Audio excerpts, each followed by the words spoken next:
आगरा के इतिहास में वो सुबह सबसे अजीब, सबसे खौफनाक और सबसे ज़्यादा रहस्यमयी थी। सूरज ने अभी तक अपनी पूरी लालिमा यमुना नदी के पानी पर बिखेरी भी नहीं थी। सर्दियों की हल्की धुंध ने पूरे शाही किले को अपनी चादर में लपेट रखा था। पक्षियों की चहचहाट अभी शुरू हुई थी कि अचानक धरती कांपने लगी। यह कोई साधारण भूकंप नहीं था। ऐसा लग रहा था जैसे कोई विशालकाय सेना, कोई अदृश्य प्रलय आगरा के मुख्य द्वारों की तरफ बढ़ रही हो। शाही किले के बाहर की सड़कें, जो कुछ पल पहले तक बिल्कुल शांत थीं, अचानक एक खौफनाक दहाड़ से गूंज उठी। वह दहाड़ इतनी भयंकर थी कि उसकी गूंज से महल के झूमर तक हिलने लगे। लोग अपने घरों से निकलकर गलियों में भागने लगे। किसी को समझ नहीं आ रहा था कि क्या हो रहा है। शाही किलों के पहरेदारों ने घबराहट में अपने भाले कसकर पकड़ लिए और किले के भारी लोहे के फाटक बंद करने शुरू कर दिए। लेकिन जब हवा चली और सुबह की धुंध का गुबार थोड़ा हटा, तब किले की प्राचीर से नीचे देख रहे सैनिकों की आंखें फटी की फटी रह गईं।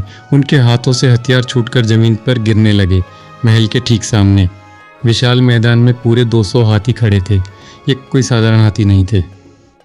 विशालकाय और पूरी तरह से पागल हाथी लग रहे थे। उनकी आंखें सुर्ख लाल थीं। वे अपने भारी भरकम पैर जमीन पर इस तरह पटक रहे थे कि पत्थर टूट टूट कर बिखर रहे थे। कुछ हाथियों के पैरों में मोटी मोटी लोहे की जंजीरें थीं, जो उनके चलने से भयानक आवाज़ कर रही थी। कुछ आधे खुले थे और कुछ ऐसे बिल्कुल स्थिर खड़े थे जैसे किसी अदृश्य आदेश की प्रतीक्षा कर रहे हों। उनका क्रोध आसमान छू रहा था, लेकिन फिर भी एक अजीब सा अनुशासन उनके बीच था। और उन 200 पागल चिंगाड़ते हाथियों के ठीक आगे, बिल्कुल शांत, बिना किसी खौफ के खड़े थे 4 साधु। वे कोई आम साधु नहीं लग रहे थे। उनके कपड़े धूल और मिट्टी से सने हुए थे। उनके चेहरों पर तपस्या की गहरी लकीरें थीं। उनकी आंखों में दुनिया से वैराग्य था, लेकिन साथ ही एक ऐसी चमक थी जो किसी बड़े तूफान से पहले की शांति जैसी लग रही थी। वे बोल नहीं सकते थे, वे सुन नहीं सकते थे, वे पूरी तरह से गूंगे और बहरे थे, पर उनके चेहरे पर रत्ती भर भी भय नहीं था। उनके पीछे खड़ी मौत की वह 200 सिरों वाली सेना चिंगाड़ रही थी, लेकिन उनके माथे पर पसीने की एक बूंद तक नहीं थी। उनका हाव भाव ऐसा था जैसे वे हिंदुस्तान के सबसे ताकतवर बादशाह जलालुद्दीन मोहम्मद अकबर के दरबार में कुछ मांगने नहीं, बल्कि उन्हें एक बहुत बड़ी चुनौती देने आए हों। नमस्कार दोस्तों, आप देख रहे हैं आर के वर्मा, और आज जो कहानी मैं आपको सुनाने जा रहा हूं, वो इतिहास के पन्नों में दर्ज बुद्धि, साजिश और धोखे की सबसे खतरनाक लड़ाई है। कहानी में आगे बढ़ने से पहले आपको एक ऐसा रहस्य बता दूं जो सीधे इस कहानी के सबसे आखिरी हिस्से में जाकर खुलेगा। दोस्तों, आज इस दरबार में जो आदमी आपको सबसे ज़्यादा समझदार, सबसे ज़्यादा वफादार और बादशाह का सबसे बड़ा शुभचिंतक लगेगा, यकीन मानिए वही इंसान इस पूरे आगरा शहर की जड़ें खोद रहा है।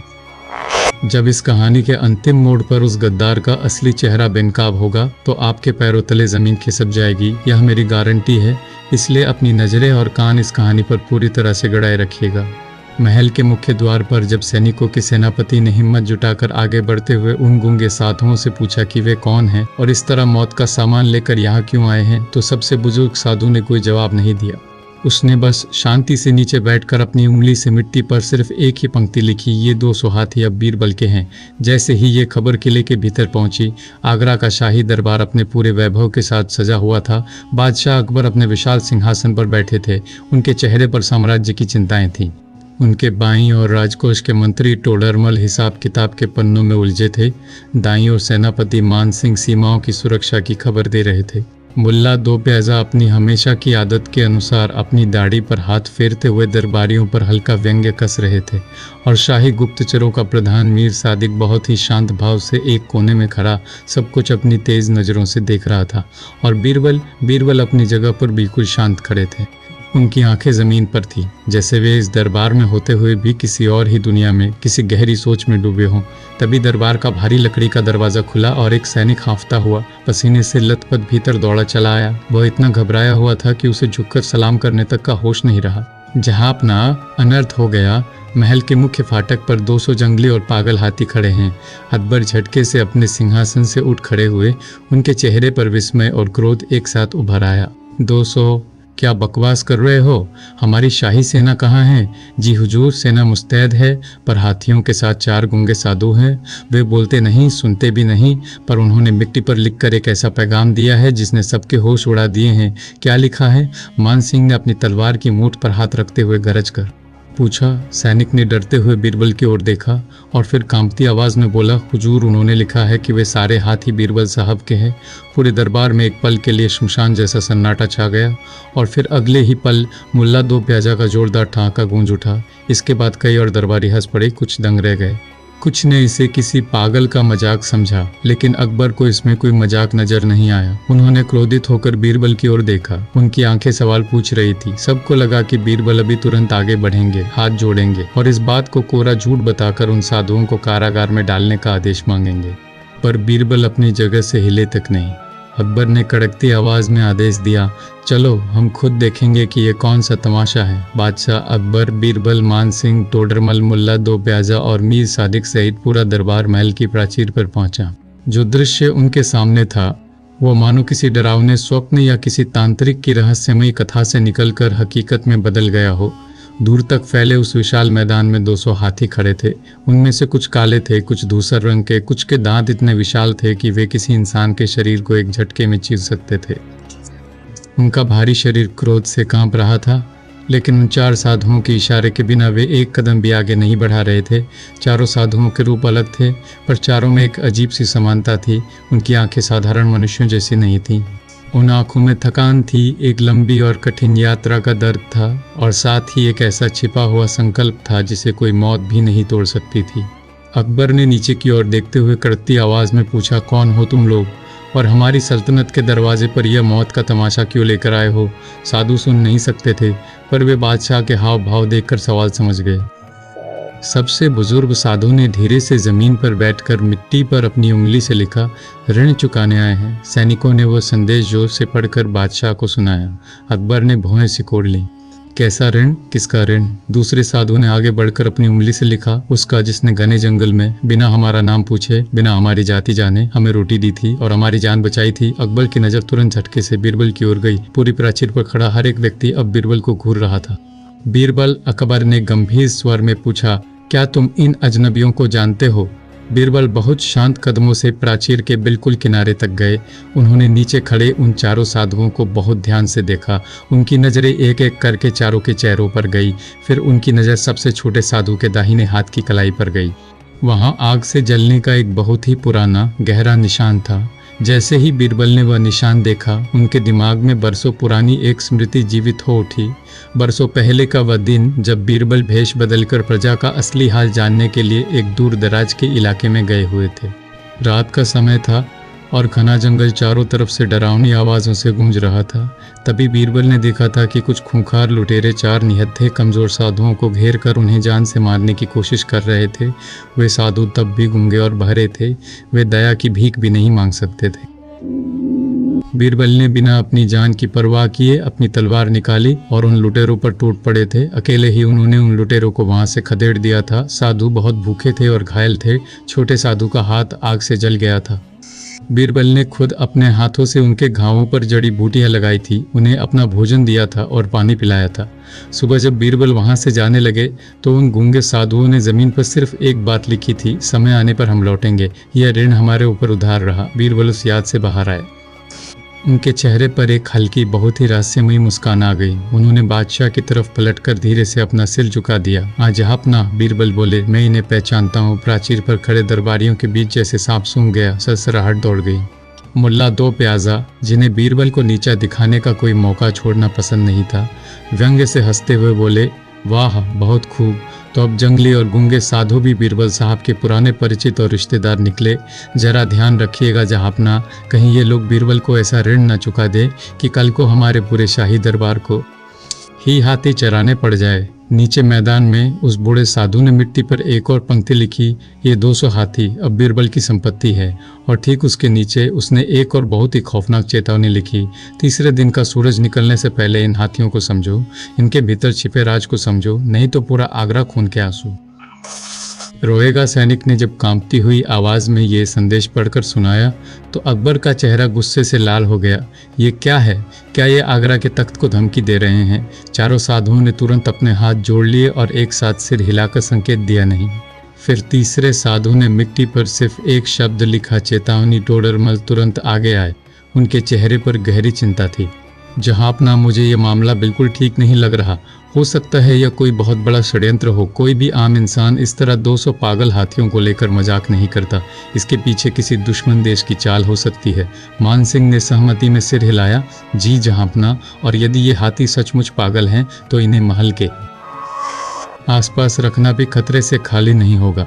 मेरी सेना तैयार है, आप बस आदेश दें, हम इन हाथियों को बाणों से छलनी कर देंगे। मुल्ला दो प्याजा ने आग में घी डालते हुए कहा।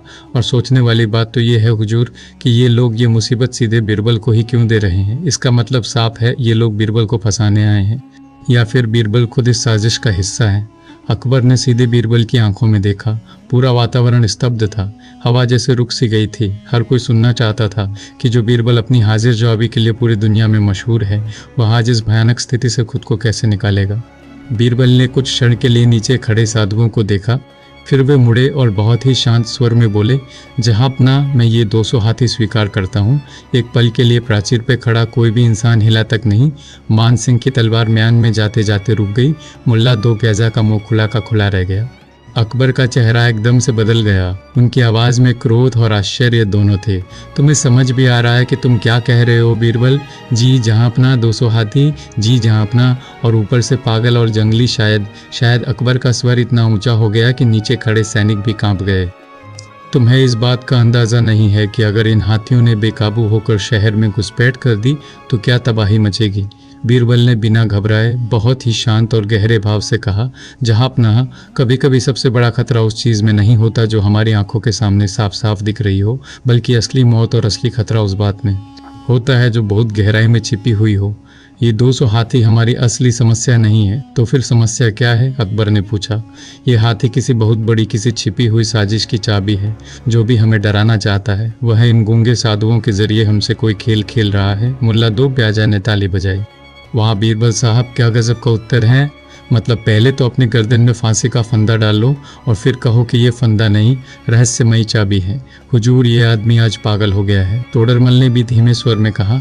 बीरबल, इतनी बड़ी बात बिना किसी प्रमाण के कहना ठीक नहीं है। साम्राज्य की सुरक्षा दांव पर है। अकबर ने अपनी आंखें सिकोड़ते हुए बीरबल से पूछा, और यदि तुम गलत साबित हुए बीरबल, यदि ये केवल एक तमाशा निकला या तुम्हारी एक बहुत बड़ी भूल? बीरबल ने सिर झुकाकर मुस्कुराते हुए उत्तर दिया, तो फिर इतिहास यही कहेगा जहाँपनाह कि जलालुद्दीन अकबर का सबसे समझदार नवरत्न बीरबल पागल हो गया था। मुल्ला दो प्याजा तुरंत व्यंग्य करते हुए बोले, मुझे तो लगता है कि इतिहास को यह लिखने की ज़रूरत नहीं पड़ेगी, क्योंकि लोग तो अभी से ये कहना शुरू कर चुके हैं। लेकिन बीरबल के चेहरे पर मुल्ला की बातों का कोई असर नहीं हुआ। उन्होंने बादशाह से सिर्फ एक विनती की, जहाँपनाह, मेरी आपसे केवल एक प्रार्थना है। इन हाथियों को शहर के भीतर नहीं बल्कि महल के ठीक बाहर उस पुराने शाही मैदान में रखा जाए। किसी भी हाथी को चोट न पहुंचाई जाए। उन साधुओं को भी वहीं रहने दिया जाए। हाथियों को भरपेट पानी और गन्ना दिया जाए। और सबसे ज़रूरी बात, किसी भी हाथी को अलग अलग करके ना बांधा जाए। वे जैसे झुंड में हैं उन्हें वैसे ही रहने दिया जाए। अकबर ने उलझन भरे स्वर में पूछा, तुम इन पागल जानवरों को एक साथ, वो भी महल के इतने करीब क्यों रखना चाहते हो? इन्हें दूर जंगलों में क्यों नहीं खदेड़ देते? बीरबल ने बादशाह की आंखों में देखते हुए एक ऐसा जवाब दिया जिसने पूरी प्राचीर पर फिर से सन्नाटा फैला दिया। क्योंकि जहाँपनाह, जो दुश्मन हमें डराने आया है, जो हमारी बर्बादी का खेल खेल रहा है, मैं उस दुश्मन के हथियारों को कहीं दूर नहीं बल्कि यहीं बिल्कुल अपनी आंखों के सामने रखना चाहता हूँ। इस एक वाक्य ने अकबर को भी एक क्षण के लिए चुप कर दिया। बीरबल के आत्मविश्वास में कुछ ऐसा था जिसे नकारा नहीं जा सकता था। भारी मन से बादशाह ने बीरबल की बात मान ली और आदेश दे दिया।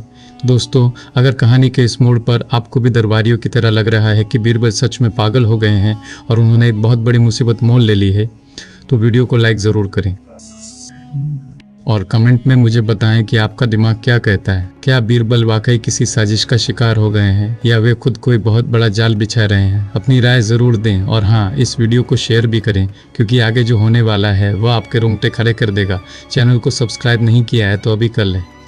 उस दिन के बाद से पूरे आगरा शहर की सड़कों पर, बाज़ारों में और चौपालों पर सिर्फ एक ही चर्चा थी, बीरबल ने पागल हाथी खरीद लिए। सुना है बीरबल का दिमाग फिर गया है। अरे भाई, वो 4 गूंगे साधु बीरबल से भी ज़्यादा चालाक निकले। सारा कचरा बीरबल के गले मर गए। महल के भीतर भी दासी से लेकर पहरेदार तक यही फुसफुसाहट कर रहे थे। बीरबल की प्रतिष्ठा दांव पर लग चुकी थी और इन सब के बीच जो आदमी सबसे ज़्यादा ध्यान से यह सब सुन रहा था, जो हर चेहरे के हाव भाव को पढ़ रहा था, वो था मीर सादिक, शाही गुप्तचरों का प्रधान। प्राचीर से जब सब लौट रहे थे तो मीर सादिक की आंखों में एक अजीब सी, बहुत ही गहरी ठंडक थी।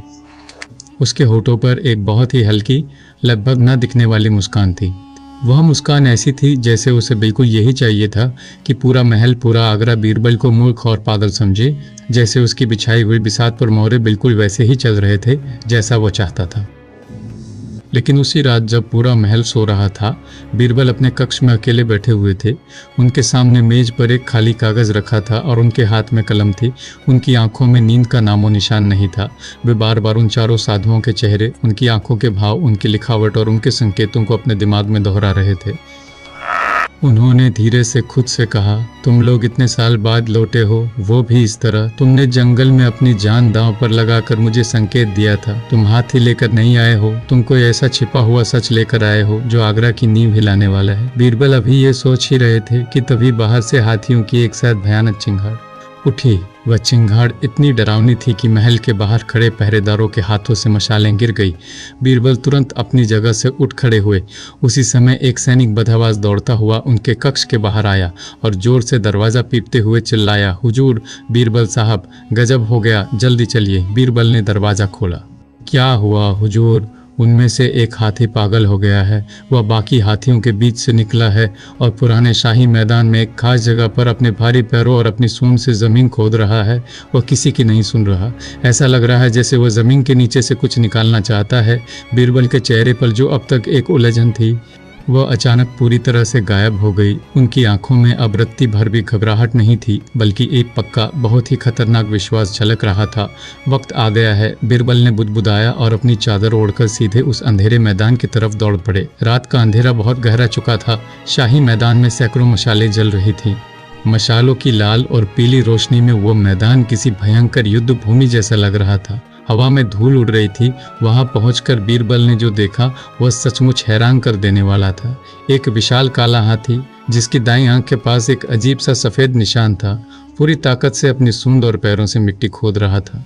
और सबसे अजीब बात यह थी कि बाकी 199 हाथी उसे रोकने या भागने की कोशिश नहीं कर रहे थे। वे चिंगाड़ नहीं रहे थे। वे बिल्कुल शांत एक घेरा बनाकर उस काले हाथी के चारों ओर खड़े थे। वे इस तरह खड़े थे जैसे वे पहरेदार हों और उस काले हाथी की रखवाली कर रहे हों। शोर सुनकर बादशाह अकबर, तोडरमल, मान सिंह, मुल्ला दो प्याजा और मीर सादिक भी सैनिकों के साथ वहां पहुंच गए।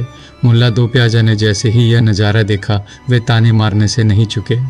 लो जहां अपना, शुरू हो गई। बीरबल साहब की खरीदी हुई मुसीबत।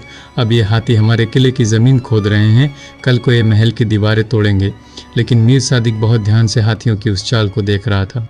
उसने बहुत गंभीर आवाज़ में कहा, नहीं मुल्ला जी, यह कोई साधारण जानवरों का पागलपन नहीं है। आप ध्यान से देखिए, इनके भीतर एक व्यवस्था है। टोडरमल ने चौंक कर पूछा, व्यवस्था? कैसी व्यवस्था मीर सादिक?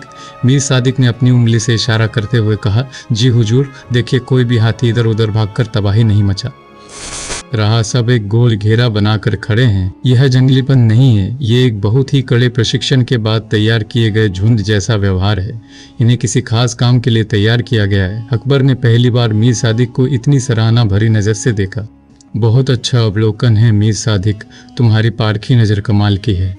मुल्ला दो प्याजा ने फिर से बीरबल पर तंज कसते हुए मुस्कुराकर कहा, वाह, तो क्या अब गुप्तचर प्रमुख मीर सादिक हमारी सल्तनत के सबसे अक्लमंद बीरबल से भी पहले इस रहस्य को समझ जाएंगे? मीर सादिक ने बहुत ही विनम्रता से सिर झुकाया और कहा, अरे नहीं हुजूर, मेरी क्या मजाल, मैं तो सिर्फ वो बता रहा हूँ जो मेरी आंखें देख रही हैं। असली खेल तो बीरबल साहब ही समझेंगे। बीरबल बिल्कुल चुप थे। उन्होंने मीर सादिक की बातों पर कोई प्रतिक्रिया नहीं दी। उन्होंने अपने हाथ के इशारे से सभी सैनिकों को पीछे हटने को कहा और फिर बिना किसी हथियार के बीरबल अकेले उस खूंखार हाथियों के घेरे की तरफ आगे बढ़ने लगे।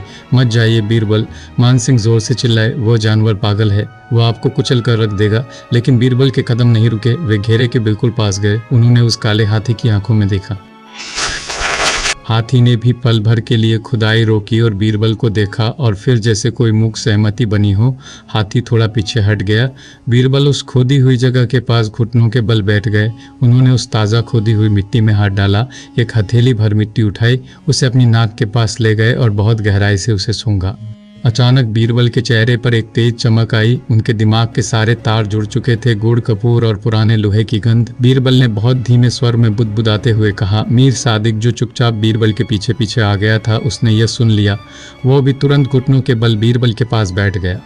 तो बीरबल साहब, क्या आपने भी वही महसूस किया जो मैं सोच रहा हूँ? बीरबल ने बिना अपनी आंखें घुमाए उसकी ओर देखा और बहुत शांत आवाज़ में कहा, हाँ। तुमने क्या समझा मीर सादिक? मीर सादिक बोला, इस हाथी को मिट्टी के नीचे दबी किसी विशेष चीज़ की गंध पहचानने के लिए प्रशिक्षित किया गया है, उसे पागल नहीं बनाया गया है, उसे यहाँ कुछ खोजने के लिए भेजा गया है। अकबर, जो पीछे खड़े सब सुन रहे थे, उन्होंने बेचैनी से पूछा, क्या खोजने के लिए? आखिर इस जमीन के नीचे ऐसा क्या दफन है? वो हमें अभी थोड़ी देर में खुद ही पता चल जाएगा जहापना, मीर सादिक ने आत्मविश्वास से कहा। बीरबल मन ही मन मुस्कुरा दिए। उन्हें यह देखकर सचमुच आश्चर्य हो रहा था कि मीर सादिक का दिमाग कितनी तेजी से काम करता है। वो वाकई एक बहुत ही खतरनाक और बुद्धिमान इंसान था। सैनिकों को आदेश दिया गया, फावड़े मंगाए गए और उसी जगह पर जमीन को और गहरा खोदा गया। हाथियों का झुंड अभी भी शांत खड़ा सब कुछ देख रहा था। थोड़ी ही देर में फावड़े के किसी कठोर चीज से टकराने की आवाज़ आई। ठग सैनिकों ने जल्दी जल्दी मिट्टी हटाई और ज़मीन के नीचे से जो निकला उसे देखकर दरबारियों की सांसें अटक गई। वो कोई पत्थर या जड़ नहीं थी, वो एक बहुत ही पुराना लेकिन बेहद मजबूत लोहे का संदूक था। संदूक को बाहर निकाला गया, उसे तोड़ा गया। सब सोच रहे थे कि शायद इसमें कोई खजाना होगा, सोना चांदी होगा, लेकिन जब संदूक खुला तो उसमें सोना नहीं था। उसमें कुछ ऐसे दस्तावेज थे जिन्हें देखकर अकबर के चेहरे का रंग उड़ गया। उसमें मौजूद थे आगरा किले के भीतर के शाही मार्गों के बिल्कुल सटीक नक्शे, किले के नीचे मौजूद उन गुप्त तहखानों के चिन्ह जिनके बारे में केवल बादशाह और चंद खास लोग जानते थे। नक्शे पर 4 अलग अलग स्थानों पर लाल रंग के निशान बने हुए थे और सबसे भयानक बात, उन कागजों पर एक अजीब सा चिन्ह बना हुआ था, एक ऐसा गोल निशान जिसमें आधा सूरज था और आधा हाथी। इन कागजों के साथ एक पुरानी सी चिट्ठी भी थी। मीर सादिक ने वो चिट्ठी उठाई और उसे पढ़ना शुरू किया। चिट्ठी पर लिखा था, पहला दरवाज़ा खुल गया है, अभी 3 दरवाजे बाकी हैं। जो सबसे ज़्यादा पागल दिखेगा वही तुम्हें सही रास्ता दिखाएगा। पढ़ते ही पूरे शाही मैदान में खौफनाक सन्नाटा छा गया। हवा में एक अजीब सी सिहरन दौड़ गई। मुल्ला दो प्याजा के चेहरे से सारी हंसी और सारा व्यंग्य गायब हो चुका था। उनके माथे पर पसीना आ गया। वे कांपती आवाज़ में बोले, यह क्या है?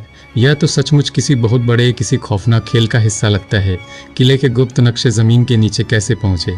मीर सादिक ने चिट्ठी को वापस संदूक में रखते हुए बेहद गंभीर स्वर में कहा, मुल्ला जी, यह खेल बहुत बड़ा है। यह सीधे तख्त को पलटने की साजिश है। अकबर ने अपनी आंखें बंद की, एक गहरी सांस ली और फिर सीधे बीरबल की ओर देखा। तो बीरबल, तुम सही थे, यह हाथी सचमुच एक चाबी थे। बीरबल ने बस हल्का सा सिर हिलाया। हाँ जहांपना, सिर्फ इतना ही कि ये जानवर हमारी असली समस्या नहीं थे। असली समस्या वो है जिसने यह संदूक यहाँ गाड़ा है। पर मुल्ला दो प्याजा तुरंत बोल पड़े, जहांपना, हमें इतनी जल्दी किसी नतीजे पर नहीं पहुँचना चाहिए। यह भी तो हो सकता है कि सामने वाला दुश्मन हमें यही सोचने पर मजबूर कर रहा हो। यह एक छलावा हो सकता है। अभी ये मत मानिए कि बीरबल की बात पूरी तरह सच है। अकबर ने मुल्ला की ओर देखा। मुल्ला की बात में भी तर्क था। तभी मीर सादिक आ गया है। उसने वो लाल निशानों वाला नक्शा उठाया, उसे मशाल की रोशनी में फैलाया और अपनी उंगली पहले लाल निशान पर रखते हुए बोला, जहांपना, ज़रा यहाँ देखिए। ये जो 4 लाल निशान हैं, इनमें से पहला निशान बिल्कुल इसी शाही मैदान का है जहाँ हम खड़े हैं। मतलब बाकी के 3 स्थान आगरा शहर के भीतर या शायद इस किले के भीतर ही कहीं हैं। जो भी ये खेल खेल रहा है वो हमसे सीधे नहीं बल्कि संकेतों में बात कर रहा है। टोडरमल ने अपनी दाढ़ी पर हाथ फेरते हुए कहा, इसका मतलब साफ है कि सामने वाला व्यक्ति कोई मामूली चोर या लुटेरा नहीं है, वह अत्यंत बुद्धिमान है। मुल्ला ने फिर से तंज कसते हुए कहा, और शायद वो हमारी सल्तनत के बीरबल साहब से भी अधिक बुद्धिमान है, जो उन्हें इस तरह नचा रहा है। ये सुनकर दरबार में मौजूद कई लोग मुल्ला की बात से सहमत दिखने लगे। सचमुच हालात ऐसे ही थे। अकबर ने बहुत ध्यान से बीरबल को देखा। वह देखना चाहते थे कि क्या बीरबल को अपनी हार का एहसास हो रहा है, क्या मुल्ला की बातों ने उनके आत्मविश्वास पर चोट की है। लेकिन नहीं, बीरबल के चेहरे पर कोई तनाव नहीं था। वे बस चुपचाप मीर सादिक की हर हरकत को, उसके हर शब्द को तौल रहे थे।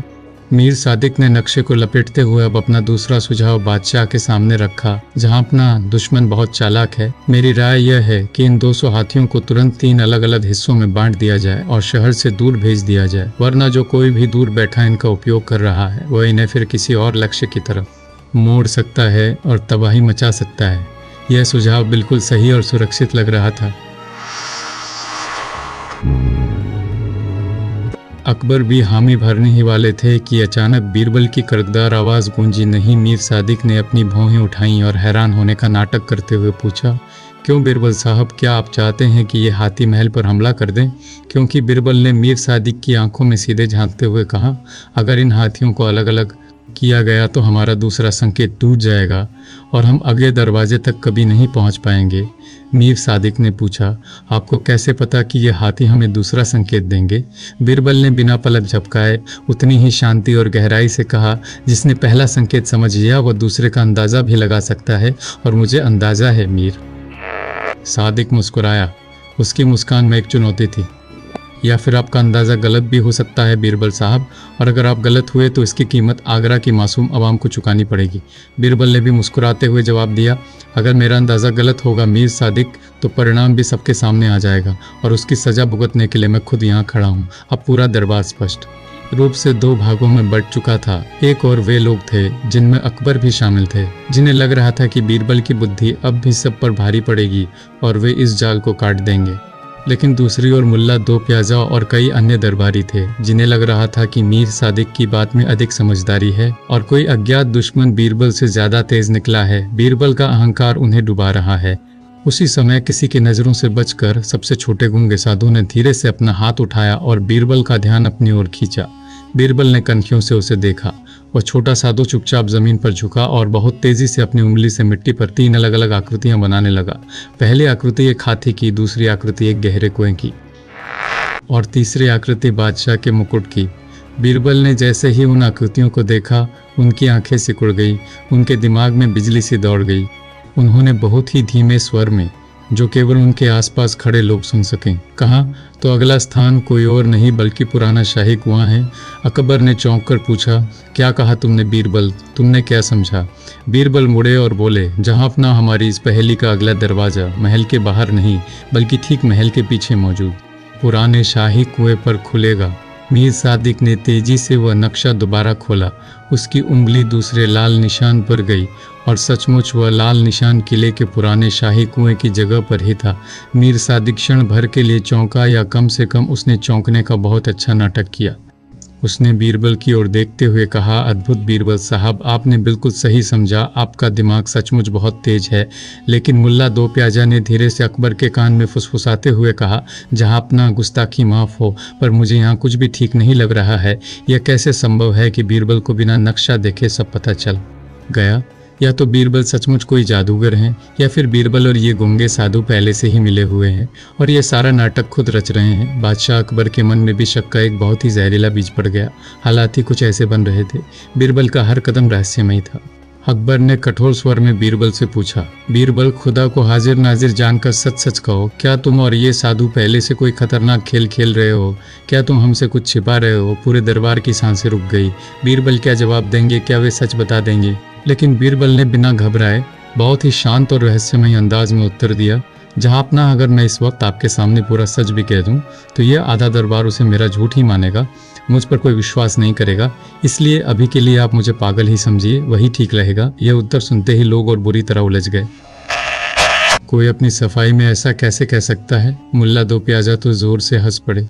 वाह जहांपना, खुद मुजरिम ने मान भी लिया कि वह पागल है। अकबर ने अपना हाथ उठा के सबको शांत किया और आदेश दिया, ठीक है, अगर दूसरा दरवाज़ा पुराना शाही कुआं है तो कल सुबह होते ही भारी सैन्य बल के साथ हम सब पुराने शाही कुएं पर चलेंगे और इस राज को बेनकाब करेंगे। लेकिन बीरबल ने अपना सिर हिलाते हुए अकबर की बात काट दी। कल सुबह नहीं जहांपना। तो कब? बीरबल की आंखें अंधेरे में चमक रही थीं। उन्होंने कहा, अभी इसी वक्त। क्या बकते हो? मान सिंह ने कहा, इतनी रात गए, वहाँ गुप्त अंधेरा होगा।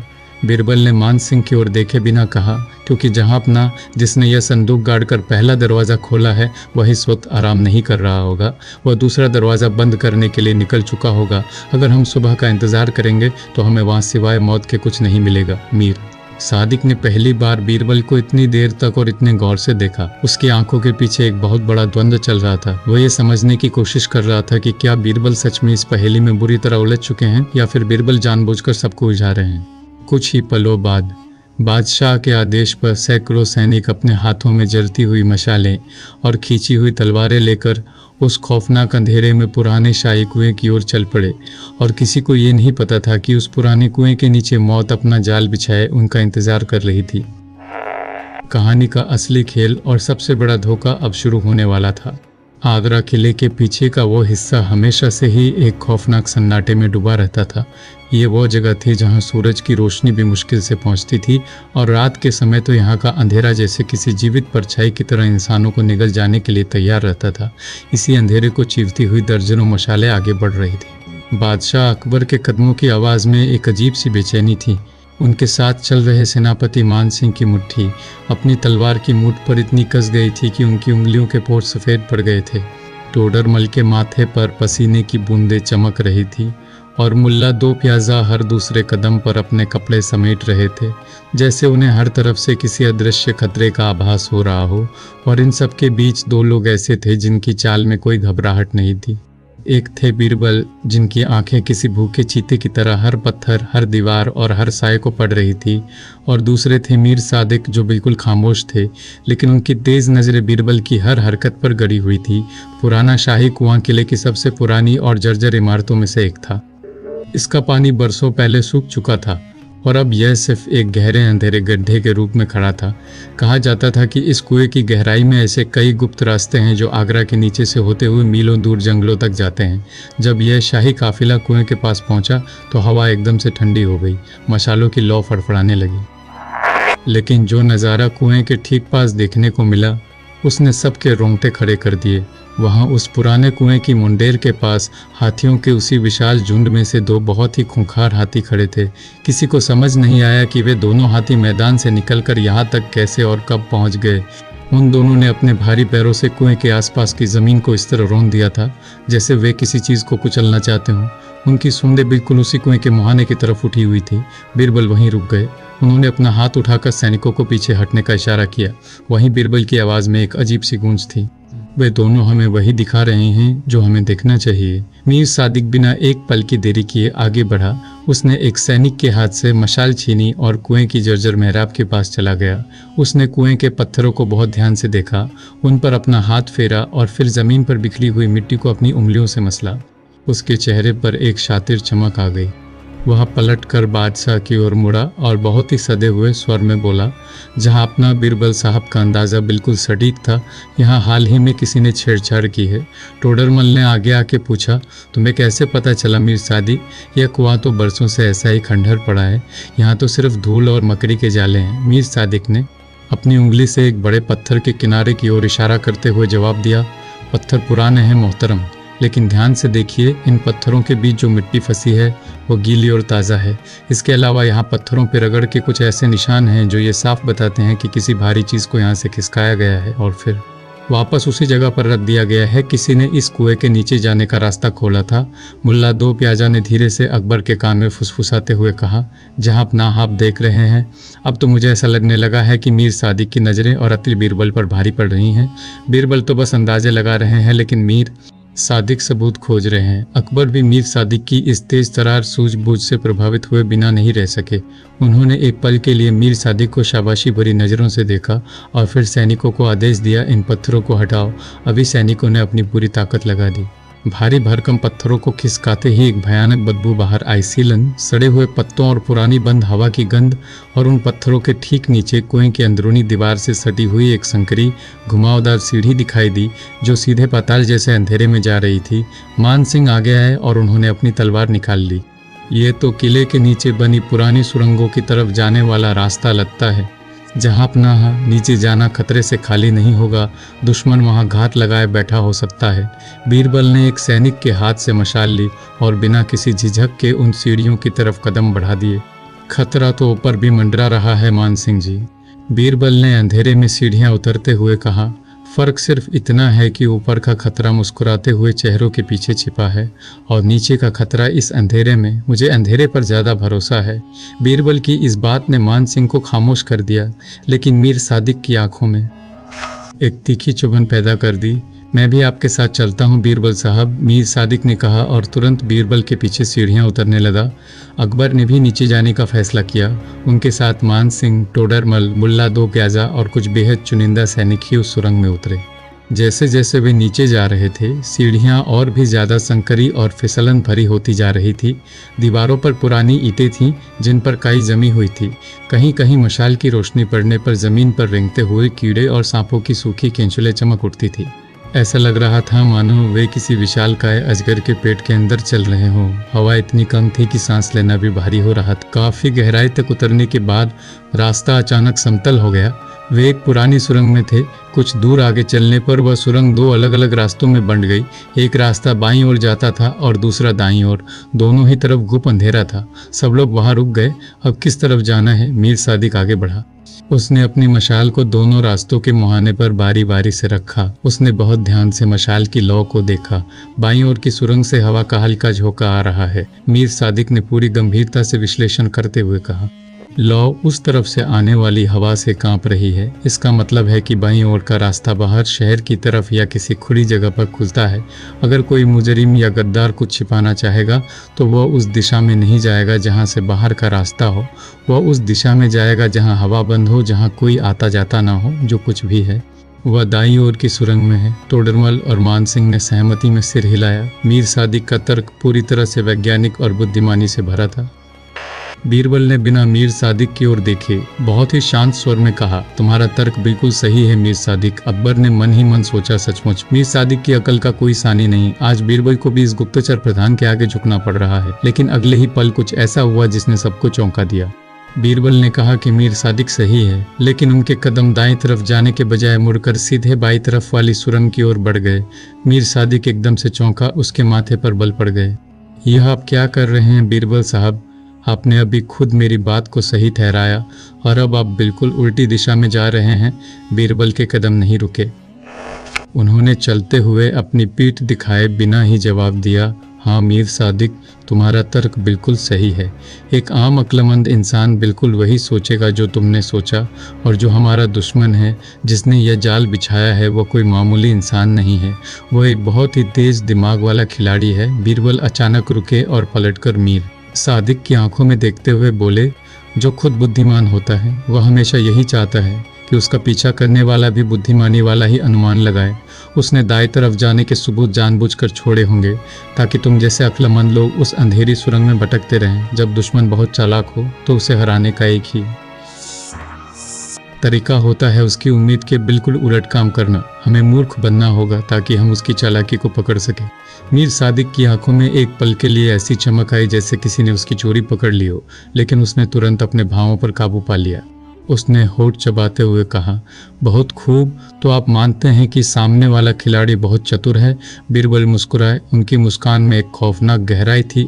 इतना चतुर मीर सादिक कि शायद वह अभी भी हमें देख रहा हो, हमारे साथ ही चल रहा हो। बीरबल की इस बात ने पूरी सुरंग के सन्नाटे को और भी भारी कर दिया। अकबर ने शक भरी नज़रों से अपने आसपास खड़े हर चेहरे को देखा। मुल्ला दो प्याजा के तो पसीने छूट गए। सब लोग बीरबल के पीछे पीछे उस बाईं सुरंग में आगे बढ़ने लगे। दोस्तों, कहानी के इस मोड़ पर एक बहुत ही दिलचस्प मनोवैज्ञानिक युद्ध चल रहा है। मीर सादिक बार बार खुद को सबसे समझदार साबित करने की कोशिश कर रहा है और बीरबल जानबूझकर ऐसे फैसले ले रहे हैं जो दूसरों को मूर्खतापूर्ण लगे। क्या आपको बीरबल की ये चाल समझ में आ रही है? जब आपका दुश्मन बहुत शक्तिशाली और चालाक हो तो उसे यह यकीन दिलाना सबसे बड़ा हथियार होता है कि आप बेवकूफ़ हैं। अगर आपको ये कहानी यहाँ तक पसंद आ रही है तो इस वीडियो को तुरंत लाइक करें, अपने दोस्तों के साथ इसे शेयर करें ताकि वे भी इस दिमागी खेल का हिस्सा बन सकें, और कमेंट करके मुझे बताएं कि आपको क्या लगता है कि अब मीर सादिक को अब बीरबल पर शक होने लगा है।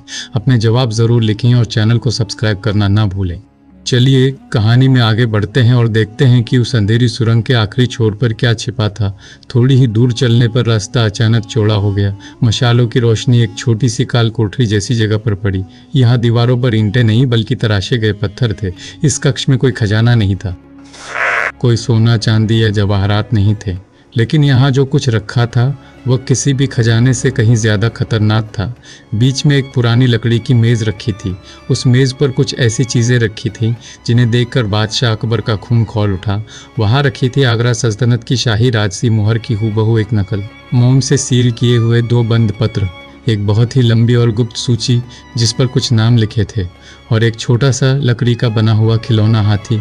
अकबर ने आगे बढ़कर कांपते हाथों से वह नकली शाही मुहर उठाई। उनका चेहरा गुस्से से तमतमा उठा। शाही मुहर की नकल? यह तो सीधा राजद्रोह है। इसका मतलब है कि कोई इस मुहर का इस्तेमाल करके हमारे नाम से झूठे फरमान भेज रहा है, हमारी सेना को गुमराह कर रहा है। मान सिंह की आंखें गुस्से से लाल हो गईं।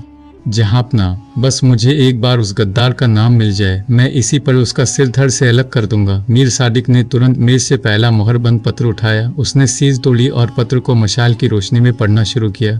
पढ़ते पढ़ते उसका चेहरा गंभीर हो गया। जहाँपना, मीर सादिक ने भारी आवाज़ में कहा, यह योजना किसी छोटे मोटे हमले की नहीं है। यह आगरा के इतिहास का सबसे बड़ा खून खराबा करने की तैयारी है।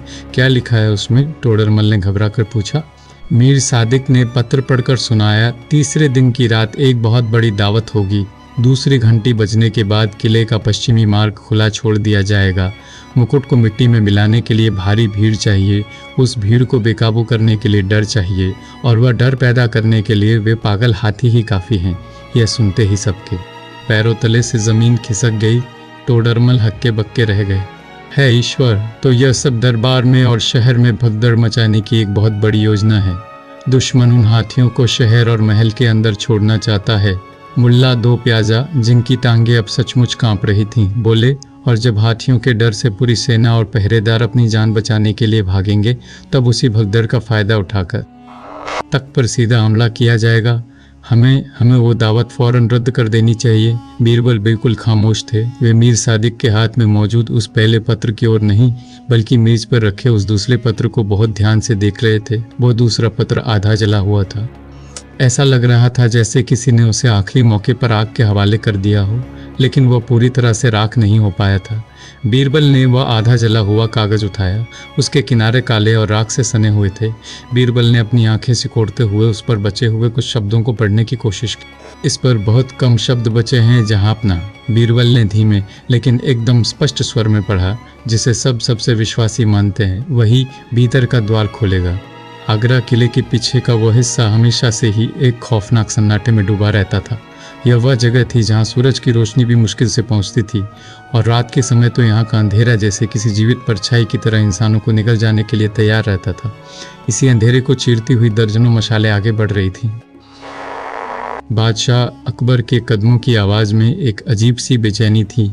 उनके साथ चल रहे सेनापति मान सिंह की मुट्ठी अपनी तलवार की मूठ पर इतनी कस गई थी कि उनकी उंगलियों के पोर सफ़ेद पड़ गए थे। टोडरमल के माथे पर पसीने की बूंदें चमक रही थी, और मुल्ला दो प्याजा हर दूसरे कदम पर अपने कपड़े समेट रहे थे, जैसे उन्हें हर तरफ से किसी अदृश्य खतरे का आभास हो रहा हो। और इन सब के बीच 2 लोग ऐसे थे जिनकी चाल में कोई घबराहट नहीं थी। एक थे बीरबल, जिनकी आंखें किसी भूखे चीते की तरह हर पत्थर, हर दीवार और हर साये को पढ़ रही थी, और दूसरे थे मीर सादिक, जो बिल्कुल खामोश थे, लेकिन उनकी तेज़ नज़रें बीरबल की हर हरकत पर गड़ी हुई थी। पुराना शाही कुआं किले की सबसे पुरानी और जर्जर इमारतों में से एक था। इसका पानी बरसों पहले सूख चुका था, और अब यह सिर्फ एक गहरे अंधेरे गड्ढे के रूप में खड़ा था। कहा जाता था कि इस कुएं की गहराई में ऐसे कई गुप्त रास्ते हैं जो आगरा के नीचे से होते हुए मीलों दूर जंगलों तक जाते हैं। जब ये शाही काफिला कुएं के पास पहुंचा तो हवा एकदम से ठंडी हो गई। मशालों की लौ फड़फड़ाने लगी। लेकिन जो नज़ारा कुएं के ठीक पास देखने को मिला, उसने सबके रोंगटे खड़े कर दिए। वहाँ उस पुराने कुएं की मुंडेर के पास हाथियों के उसी विशाल झुंड में से 2 बहुत ही खूंखार हाथी खड़े थे। किसी को समझ नहीं आया कि वे दोनों हाथी मैदान से निकलकर यहाँ तक कैसे और कब पहुँच गए। उन दोनों ने अपने भारी पैरों से कुएं के आसपास की ज़मीन को इस तरह रौंद दिया था जैसे वे किसी चीज़ को कुचलना चाहते हो।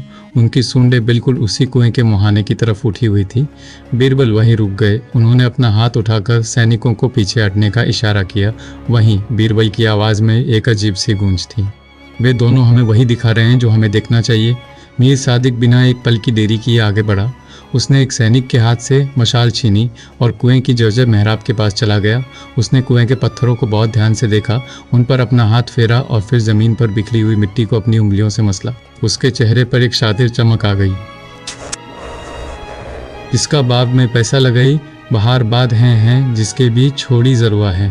वह पलटकर बादशाह की ओर मुड़ा और बहुत ही सदे हुए स्वर में बोला, जहाँ अपना बीरबल साहब का अंदाज़ा बिल्कुल सटीक था, यहाँ हाल ही में किसी ने छेड़छाड़ की है। टोडरमल ने आगे आके पूछा, तुम्हें कैसे पता चला मीर सादिक? यह कुआं तो बरसों से ऐसा ही खंडहर पड़ा है, यहाँ तो सिर्फ धूल और मकड़ी के जाले हैं।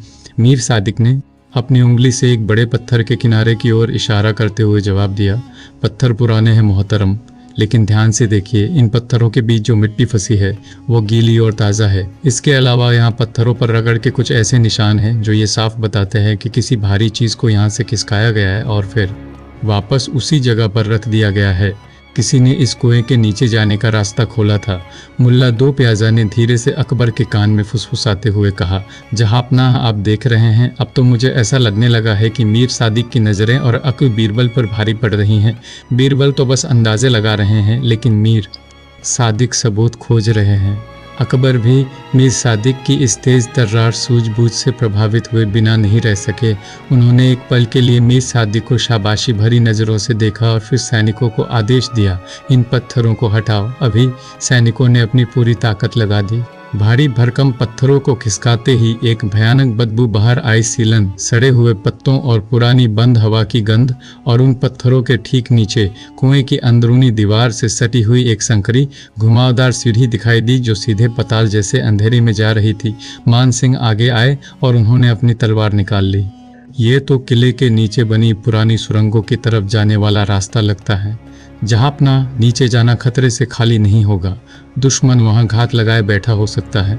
बीरबल ने एक सैनिक के हाथ से मशाल ली और बिना किसी झिझक के उन सीढ़ियों की तरफ कदम बढ़ा दिए। खतरा तो ऊपर भी मंडरा रहा है मानसिंह जी, बीरबल ने अंधेरे में सीढ़ियाँ उतरते हुए कहा। फ़र्क सिर्फ इतना है कि ऊपर का खतरा मुस्कुराते हुए चेहरों के पीछे छिपा है और नीचे का खतरा इस अंधेरे में। मुझे अंधेरे पर ज़्यादा भरोसा है। बीरबल की इस बात ने मानसिंह को खामोश कर दिया, लेकिन मीर सादिक की आंखों में एक तीखी चुभन पैदा कर दी। मैं भी आपके साथ चलता हूँ बीरबल साहब, मीर सादिक ने कहा और तुरंत बीरबल के पीछे सीढ़ियाँ उतरने लगा। अकबर ने भी नीचे जाने का फैसला किया। उनके साथ मान सिंह, टोडरमल, मुल्ला दो प्याजा और कुछ बेहद चुनिंदा सैनिक ही उस सुरंग में उतरे। जैसे जैसे वे नीचे जा रहे थे, सीढ़ियाँ और भी ज़्यादा संकरी और फिसलन भरी होती जा रही थी। दीवारों पर पुरानी ईंटें थी जिन पर काई जमी हुई थी। कहीं कहीं मशाल की रोशनी पड़ने पर ज़मीन पर रेंगते हुए कीड़े और सांपों की सूखी केंचुलें चमक उठती थी। ऐसा लग रहा था मानो वे किसी विशालकाय अजगर के पेट के अंदर चल रहे हों। हवा इतनी कम थी कि सांस लेना भी भारी हो रहा था। आगरा किले का पूर्वी हिस्सा हमेशा हाथियों की गंध, सूखी घास की सरसराहट और भारी लोहे की जंजीरों की खनखनाहट से भरा रहता था। यहाँ हिंदुस्तान के सबसे ताकतवर, सबसे विशाल और युद्ध कला में माहिर हाथियों को रखा जाता था। रात के इस पहर में, जब पूरा आला किसी सोए हुए दैत्य के घर जैसी लग रही थी, अंधेरे को चीरती हुई मशालों की कतार जब हाथीशाला के विशाल और भारी लकड़ी के दरवाजों तक पहुंची, तो वहाँ तैनात पहरेदार हक्के बक्के रह गए। आधी रात के बाद बादशाह सलामत को खुद खड़ा देखकर उनके हाथ पैर फूल गए। उन्होंने हड़बड़ाहट में अपने भाले नीचे किए और घुटनों के बल बैठ गए। कासिम खान कहाँ है? मान सिंह ने अपनी भारी आवाज़ में गरजते हुए पूछा। कासिम खान शाही हाथियों का इस हाथीशाला का प्रभारी था। हाथियों की रग रग से वाकिफ कासिम खान को बादशाह का बेहद वफादार माना जाता था। शोर सुनकर वो अपनी कोठरी से भागता हुआ बाहर आया। उसकी आंखों में नींद थी, लेकिन बादशाह को देखते ही उसकी नींद जैसे हवा हो गई। उसने कांपते हुए घुटनों के साथ ज़मीन चूम ली। झाँपना, इस नाचिज़ गुलाम के दरवाजे पर आधी रात को आपकी आमद, कोई खता हो गई क्या हुजूर? कासिम खान की आवाज़ में घबराहट और उलझन साफ झलक रही थी। अकबर ने कठोर और ठंडी आवाज़ में कहा, तलाशी लेनी है। कासिम खान का चेहरा फक पड़ गया। उसने आंखें फाड़ कर देखा। तलाशी मेरी हाथीशाला की? मैंने तो अपनी पूरी ज़िंदगी शाही हाथियों की खिदमत में गुजार दी। मेरे लिए यह किसी मौत से कम नहीं कि आप मुझ पर शक कर रहे हैं। पर बादशाह का हुक्म सिर आंखों पर। मुल्ला दो प्याजा ने अपनी दाढ़ी पर हाथ फेरते हुए तंज कसा, अरे कासिम खान, अगर तुम्हारा दामन पाक है तो डरने की क्या बात है, और अगर कुछ छिपा रखा है तो वे हमारे बीरबल साहब को यहाँ किसी बहुत बड़े खजाने या राज की उम्मीद है। अकबर ने सैनिकों को इशारा किया। अकबर ने सैनिकों और किया। पलक झपकते ही दर्जनों सैनिक हाथीशाला के चप्पे चप्पे में फैल गए। तलाशी शुरू हुई। सूखी घास के बड़े बड़े ढेर हटाए गए, पानी के हौद जांचे गए, प्रशिक्षकों के कमरों का एक एक कोना छान मारा गया, यहाँ तक कि हाथियों के पैरों के नीचे की मिट्टी तक को खोदा गया। 1 घंटा बीता, फिर 2 घंटे बीते। सैनिक पसीने से लथपथ हो गए। हाथी इस अचानक मचे शोर और रोशनी से बेचैन होकर चिंगाड़ने लगे थे, जिससे वहाँ का माहौल और भी डरावना हो गया था। लेकिन इतनी गहन तलाशी के बाद भी कुछ नहीं मिला। न कोई सुरंग मिली, न कोई गुप्त कागज, न कोई हथियार और न ही कोई संदिग्ध संदूक। मुल्ला दो प्याजा की बाँछें खिल गईं, उनकी आंखों में जीत की चमक आ गई। उन्होंने अकबर के पास जाकर बहुत ही चुभने वाले स्वर में कहा, अब तो आपको यकीन हो गया होगा कि पागलपन और अपना कीमती वक्त और आपकी नींद इस खंडहर में बर्बाद कर दी। यहाँ सिवाय जानवरों के गोबर और सूखी घास के कुछ नहीं है। टोडरमल भी अब बुरी तरह उलझन में पड़ गए थे। उन्होंने बीरबल के पास जाकर धीमे स्वर में पूछा, बीरबल, क्या हम गलत जगह आ गए हैं? क्या उस तांबे की पट्टी का मतलब कुछ और था? यहाँ तो कुछ भी नहीं है। अकबर का धैर्य पूरी तरह से जवाब दे चुका था। उनका चेहरा गुस्से से तमतमा रहा था। अकबर की दहाड़ हाथीशाला में गूंज उठी। हर मोड़ पर तुम हमें एक नई भूल भुलैया में धकेल रहे हो। पहले हमें उन पागल हाथियों के सामने खड़ा किया, फिर उस सड़े हुए कुएं के नीचे सुरंग में उतारा, और अब इस बदबूदार हाथीशाला में घंटों से मिट्टी छिनवा रहे हो। और नतीजा क्या निकला? कुछ भी। सादिक बहुत ही शांत भाव से एक खंबे के पास खड़ा था। उसके चेहरे पर कोई घबराहट नहीं थी, बल्कि उसकी आंखों में एक ऐसी संतुष्टि थी जैसे कोई कसाई अपने शिकार को जाल में फंसता हुआ देख रहा हो। वो बस इंतजार कर रहा था कि बादशाह कब बीरबल को कारागार में डालने का हुक्म सुना दे। अकबर ने कड़कती आवाज़ में पूछा, जवाब दो बीरबल, क्या यह सब तुम्हारा एक भद्दा मजाक था? बीरबल के चेहरे पर अभी भी वैसी रहस्यमय शांति जो अब दरबारियों को पागलपन लगने लगी थी। उन्होंने चारों ओर देखा, कासिम खान के पसीने से भीगे चेहरे को घूरा और फिर बहुत ही ठंडे स्वर में बोले, नहीं जहाँपना, यह मजाक नहीं, असली चीज़ तो अभी बाकी है। मुल्ला दो प्याजा जोर से हंस पड़े। अब क्या बीरबल साहब, यहाँ की ज़मीन खोद ली, छत देख ली, अब क्या आसमान से चांद उतरेगा इस हाथीशाला में? बीरबल ने मुल्ला की बात का कोई जवाब नहीं दिया। वे किसी कमरे या बक्से की तरफ नहीं गए, बल्कि वे उस जगह गए जहां हाथियों के लिए ताज़ी घास और चारे का एक बहुत बड़ा पहाड़ जैसा ढेर लगा हुआ था। बीरबल वहां जाकर रुक गए। वे घुटनों के बल झुके। उन्होंने अपनी मुट्ठी में थोड़ी सी घास ली। सब लोग उन्हें अजीब नज़रों से देख रहे थे। अब ये आदमी घास क्यों सूंघ रहा है? बीरबल ने उस घास को अपनी हथेलियों के बीच जोर से मसला, उसे अपनी नाक के पास ले गए और बहुत गहराई से सूंघा। कुछ पल तक उनकी आंखें बंद रहीं, जैसे वे किसी गंध को अपने दिमाग में बैठा रहे हों, और उन्होंने अपनी मुट्ठी की वह घास कासिम खान के चेहरे के सामने फेंक दी। यह घास हाथियों की भूख मिटाने के लिए नहीं है कासिम खान। बीरबल खान के चेहरे का रंग उड़ गया, उसके होंठ कांपने लगे। क्या मतलब है आपका हुजूर? ये तो ताज़ा चारा है। बीरबल ने मुड़कर बादशाह की ओर देखा और बोले, जहाँपना, इस घास में कपूर, अफीम और एक बेहद खास और जहरीले तेल की गंध आ रही है। यह कोई आम चारा नहीं है। ये एक ऐसा खतरनाक मिश्रण है जो हाथियों को मदमस्त कर देता है। अगर इसे लगातार 3 दिन तक किसी हाथी को खिलाया जाए तो उसका दिमाग काम करना बंद कर देगा और वो एक खूंखार, बेकाबू और खून का प्यासा जानवर बन जाएगा। यह सुनते ही दरबारियों के पैरों तले ज़मीन खिसक गई। मानसिंह गुस्से से पागल हो उठे। उन्होंने एक ही झटके में कासिम खान की गर्दन दबोच ली। हरामखोर, तो तू हमारे शाही हाथियों को जानबूझकर पागल बना रहा था। तूने हमारी पीठ में छुरा घोंपा है। कासिम खान रोने लगा, ये झूठ है। मुझे नहीं मालूम कि यह जहरीली घास मेरे चारे में किसने मिलाई। मैं बेकसूर हूँ। मीर सादिक, जो अब तक खामोश खड़ा था, वो तुरंत आगे आया। उसने भी ज़मीन से थोड़ी घास उठाई, उसे सूंघा और फिर बहुत ही गंभीर नाटक से भरे स्वर में कहा, जहाँपना, बीरबल साहब बिल्कुल सही कह रहे हैं। ये भी इस गंध को पैदा करने वाली जड़ी बूटियों का मिश्रण है। इस हाथीशाला में बहुत बड़ी गद्दारी पल रही थी। यह सुनते ही सब ठिठक गए। खुद मीर सादिक ने बीरबल की बात की पुष्टि कर दी थी। अकबर ने कासिम खान की आंखों में देखते हुए खौफनाक आवाज़ में पूछा, तो कासिम, अब क्या कहेगा तू? अगर तूने ये घास नहीं रखी तो किसने रखी? कासिम खान फक कर रोने लगा। मुझे सचमुच नहीं मालूम जहाँपना। यहाँ दिन रात काम चलता है, कोई भी रख गया होगा। बीरबल धीरे से कासिम खान के बिल्कुल पास गए और उसकी आंखों में झांकते हुए बहुत ही धीरे बोले, क्या तुझे सच में नहीं मालूम कासिम? और क्या तुझे ये भी नहीं मालूम कि आधी रात के बाद इस हाथीशाला की पश्चिमी दिशा वाली उस अंधेरी कोठरी में कौन जाता है? पश्चिमी कोठरी। ये 2 शब्द सुनते ही कासिम खान का शरीर ऐसे कांप गया, उसकी आंखें डर के मारे फैल गईं। उसका बचा खुचा आत्मविश्वास भी ताश के पत्तों की तरह ढह गया। पश्चिमी कोठरी?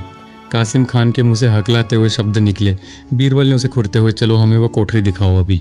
अब कासिम खान की चाल पूरी तरह से बदल चुकी थी। अब वो एक बेकसूर सेवक नहीं, वो आगे आगे लड़खड़ाते कदमों से चल रहा था और बादशाह समेत पूरा दरबार उसके पीछे।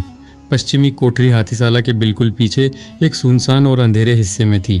बाहर से देखने में वो बेहद छोटी और एक साधारण सी जगह लग रही थी। जिस पर एक भारी ताला लटक रहा था। कासिम खान ने कांपते हाथों से चाबी निकाली और ताला खोल दिया। भारी लोहे का दरवाज़ा चरमराते हुए खुला।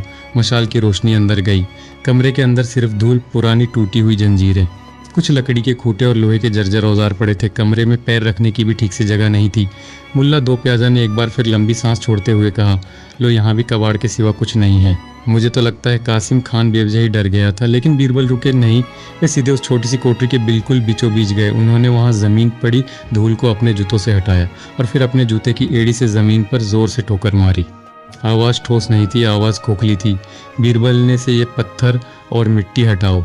कासिम खान अचानक चीख पड़ा, नहीं, वहाँ कुछ नहीं है, उसे मत हटाइए बस। सैनिकों ने तुरंत अपने भाले के पिछले हिस्से से ज़मीन को खोदा। कुछ ही मिनटों में मिट्टी के नीचे से लकड़ी का एक भारी और चौकोर ढक्कन बाहर निकल आया। ढक्कन को खींचकर खोला गया और उस ढक्कन के खुलते ही जो नज़ारा सामने आया उसने हिंदुस्तान के शहंशाह के भी रोंगटे खड़े कर दिए। नीचे एक बहुत ही गहरा और बड़ा गुप्त तहखाना था। सीढ़ियों से नीचे उतरते ही वो राज खुल गया जो आगरा को कब्रिस्तान बनाने वाला था। उस तहखाने में कोई छोटी मोटी चीज़ नहीं थी। वहाँ दीवार के सहारे बारूद से भरे हुए दर्जनों भारी थैले रखे थे। लोहे के छोटे छोटे मजबूत बक्से रखे थे जिनमें खतरनाक हथियार थे। एक मेज़ पर आगरा किले के पश्चिमी फाटक का एक बहुत ही बारीक नक्शा फैला हुआ था। और सबसे भयानक बात, वहाँ शाही दावत के निमंत्रण पत्रों की हूबहू कई नकली प्रतियां रखी हुई थी। अकबर का गुस्से और खौफ से सफ़ेद पड़ गया। उनके होंठ कांपने लगे। दावत की रात, उन्होंने बुदबुदाते हुए कहा। मीर सादिक ने आगे बढ़कर नक्शे को देखा और बहुत ही गंभीर लेकिन बनावटी चिंता के साफ हो चुकी है।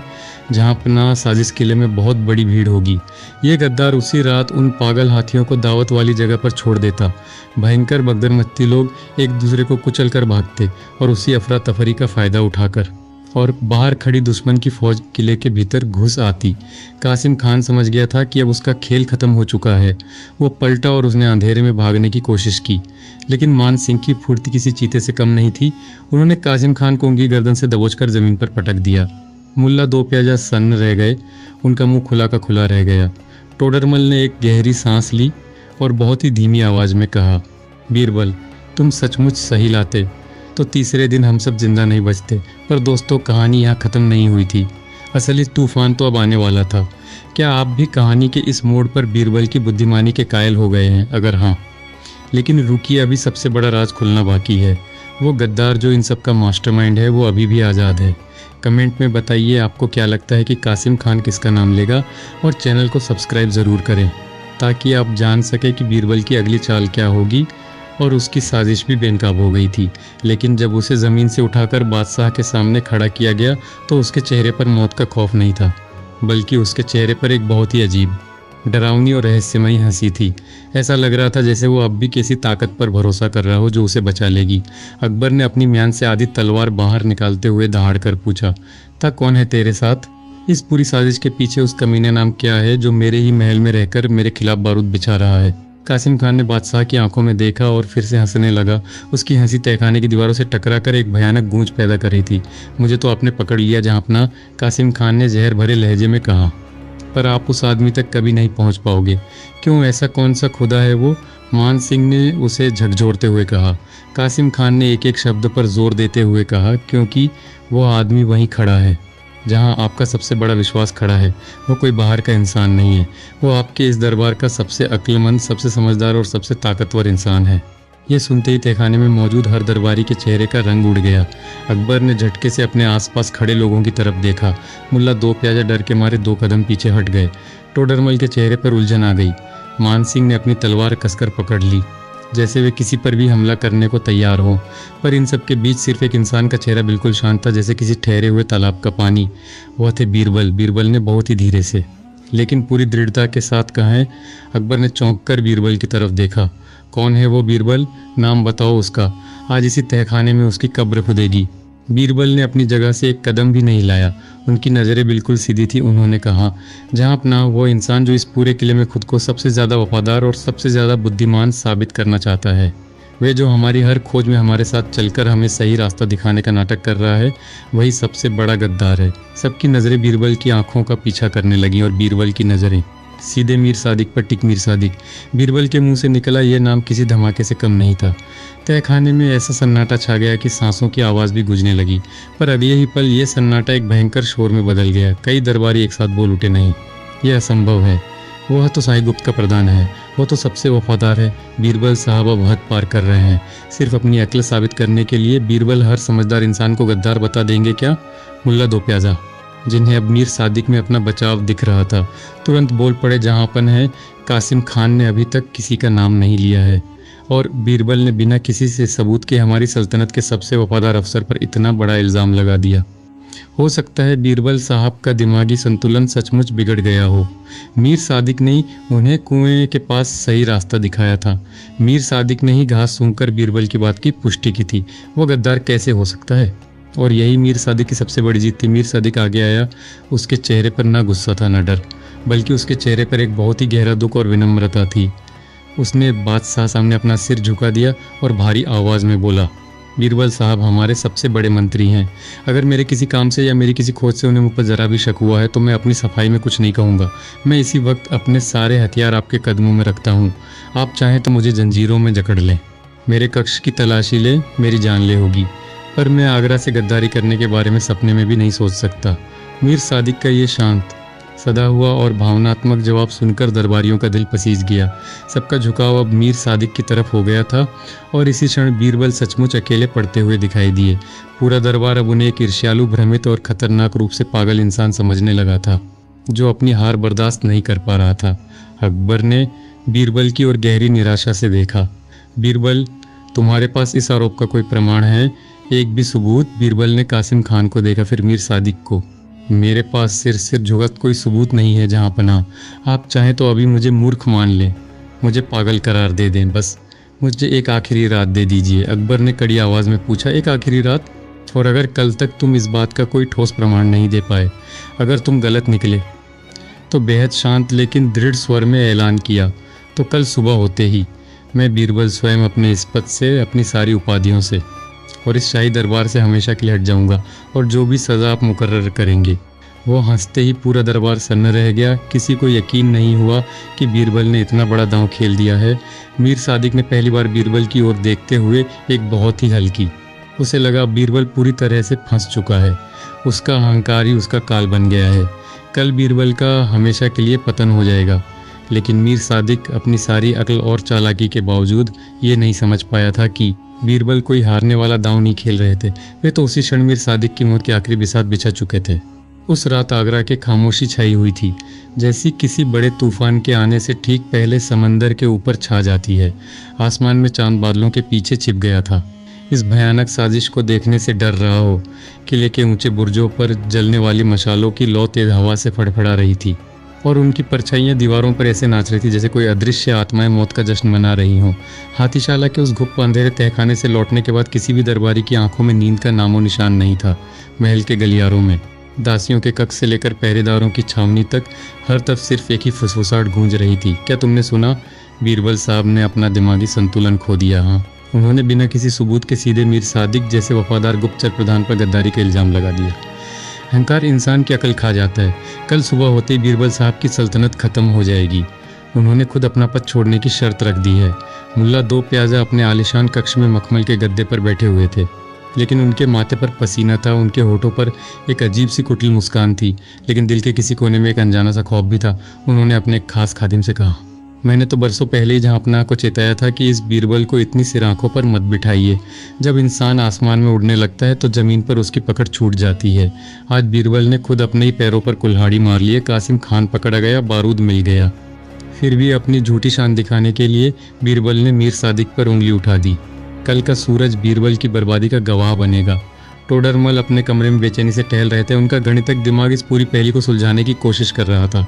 बीरबल कभी हवा में तीर नहीं चलाता। उन्होंने खुद से बुदबुदाते हुए कहा, अगर उसने मीर सादिक का नाम लिया है तो उसके पीछे कोई बहुत गहरी वजह होगी। बिना सबूत के तो बादशाह भी बीरबल को नहीं बचा पाएंगे। दूसरी ओर बादशाह अकबर अपने खास महल के छज्जे पर अकेले खड़े थे। नीचे यमुना नदी का काला पानी खामोशी से बह रहा था। अकबर की आंखें लाल थी, उनका दिल बहुत भारी था।